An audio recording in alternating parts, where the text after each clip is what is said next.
Yep. I was talking to Josh Brooks today, and I wanted to acknowledge the University of Georgia again was recognized for U.S. News and World Report's top public institutions in the country. And the 2025 rankings came out, and once again, for the ninth straight year, UGA was in the top 20. Actually moved up 2 spots to 18. That's unbelievable to me that we're blessed to have a university, to be part of a university that is one of the top public institutions in the country and consistently been in the top 20. So we sell that in recruiting hard. It certainly is a great academic institution. We're blessed to be a part of it. So a lot of credit goes to our administration, President Moorhead, our faculty, our students. It's a really cool honor. So I want to recognize them and us for that. And then I'll open it up.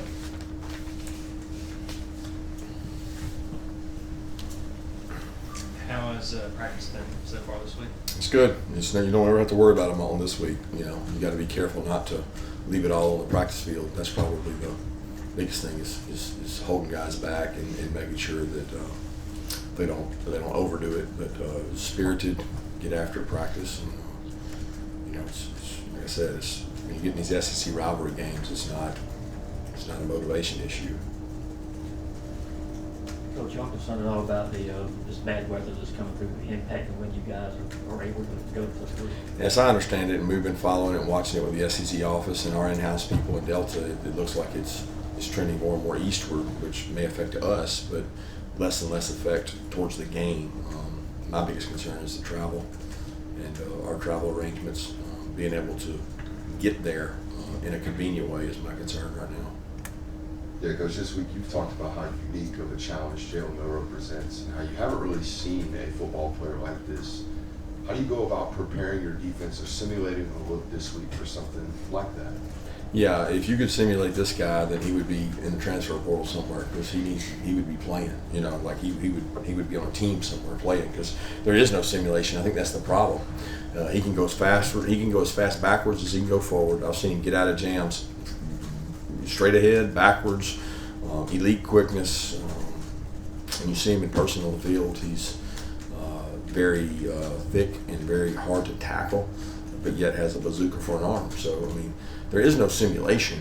You show pictures and you work really hard on tackling, and we've done that for 2 weeks because when you're tackling him, it's like tackling a back. He's just harder to get on the ground and very elusive. So there's no simulation. There's only pictures and the best job you can.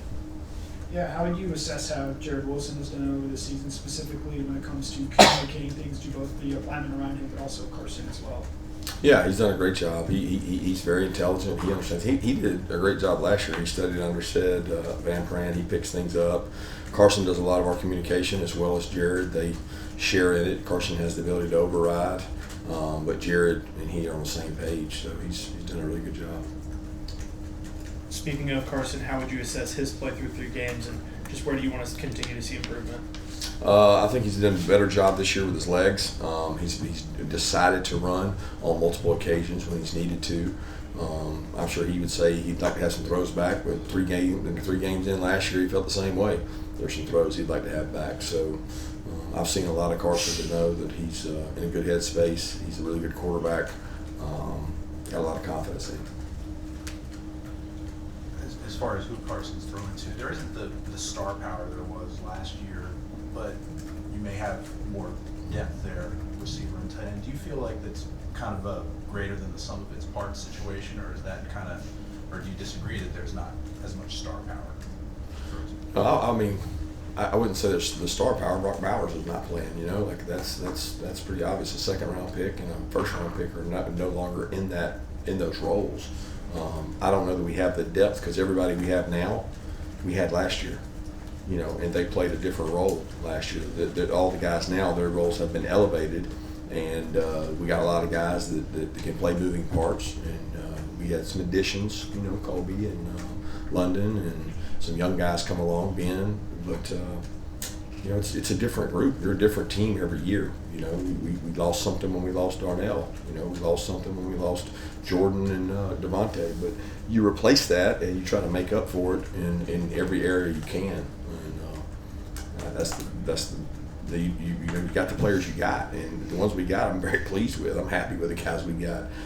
We got to do a good job executing with the ones we have. Your defense has been good at limiting explosive plays. Why is that? What's the challenge minimizing that against Bama? Well, it's extremely challenging against Bama because every play is a ticking time bomb. They've got explosive playmakers in backs, receivers, and then a quarterback that can extend a play from, what against one team might be a 4-second play is now an 8-second play. And when the plays go from 4 to 8, I mean, one of the most explosive plays in all of pro football the last couple of years has been scrambles. Well, there's going to be scrambles. Like, we can't say, well, they didn't prepare for the scramble. Like, there's not a real preparation you can do for that. It's going to happen. It's inevitable. So it's how you manage it, how well disciplined we play down the field with our eyes. So there's a lot of things that go into that. They are an explosive team.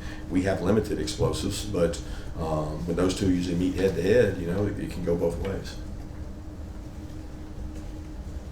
When you dig down on Kalen DeBoer, it's pretty incredible, his record of success over the years and offenses and that kind of thing. I just wonder, obviously his work has until now been done in another area of the country. When did you first become aware of him, this guy, Kalen DeBoer, this coach that's putting these things together and winning at the rate he was? And then, how different do they look under his tutelage so far? Yeah, I didn't really know who he was until probably when Lanning went to Oregon, and I followed Dan a lot, and they had the big rivalry with them. Not really last year, but the year before. I started following Dan, their season. I think that was maybe the year that we had played Dan, and they went on to play Washington, I think, once that year, and then twice the following year. And that's when it started, popping up on my radar because Washington historically was known for great defense way back when, and he changed that. I mean, not that they weren't good on defense; they were good on defense, but he made them good on offense, and his record speaks for itself. Everywhere he's been successful. I think he's very confident in what he does and his organizational methods, and I think it takes that in the situation he's in. Like in the situation he's in, you got to be pretty confident in your own skin to go in there and do things your way, especially with the record they've had. And it seems like he's done that without any issue or problem. I think the smartest thing he's done is he hadn't changed everything. Like, offensively, they have some similarities because they have the same quarterback. And we'll probably see a lot more wrinkles that they haven't shown. But for the most part, they've kept some of the staples that they had last year because it probably makes the quarterback confident. What have you seen from your tight ends just through 3 games this year? Yeah, got good depth in that position. Oscar's been a little in and out, beat up, but he's practicing now and back. Lawson obviously went through the injuries last year. Ben has come and given us a really thick, big body type that can make some plays, and the 2 young guys are getting better. So, those guys have filled in nicely, and we haven't asked them to do a lot, but they're going to have to continue to play and get better to get us where we want to go offensively. Yeah, you mentioned being disciplined with the eyes in the secondary. How much of a benefit is it to have guys like Malachi and Dan at safety who obviously have played a lot of football, but have also played against Jalen Milroe before? Well, I mean, it helps, but Jalen Milroe's played against them too, and we got some guys in the secondary that haven't played against him. So it takes great discipline against this guy, but it also takes disciplined rush. It takes a defined plan. It takes 11 people, we call it rush and coverage, working together, and you have to team up against this guy. It's not going to be one guy that stops him. It has to be an 11-person plan that tries to control him. Yeah, you mentioned Dan, and he's gone against Kalen 3 times. Did you reach out to Dan at all about what it's like going against a Kalen DeBoer coach team and how that might help you prepare for this game?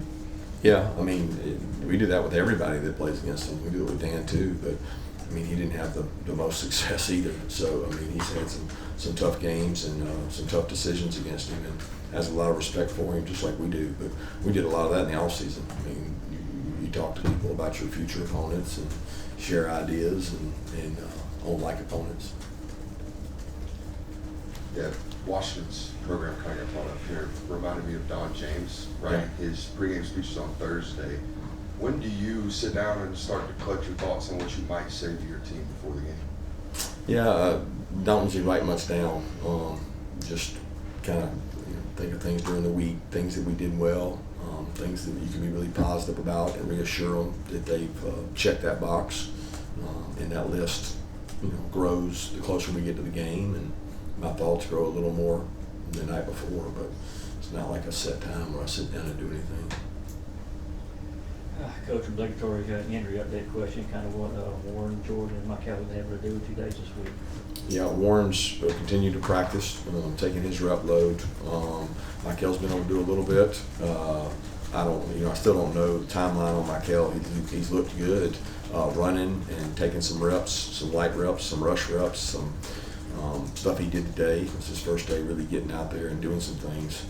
But I don't, again, I had to talk to Ron, so I want to go watch the tape and be able to see that. Jordan's still pushing through. Is that it? Feel good about Warren. Michael's going to be close, and Jordan is still trying to get into practice. Yeah, with a guy like Jalen Walker who's able to do so much with a game like this, how do you go about getting the most out of it? Well, we have different roles for Jalen. He's very bright. He's ability to play stack backer. He can play outside backer. He can cover people. He's a good athlete. And how do you get the most out of him? You play him. And you have different roles for him. So we've got different packages for him. Any more questions for Coach Mark? All right, thank you.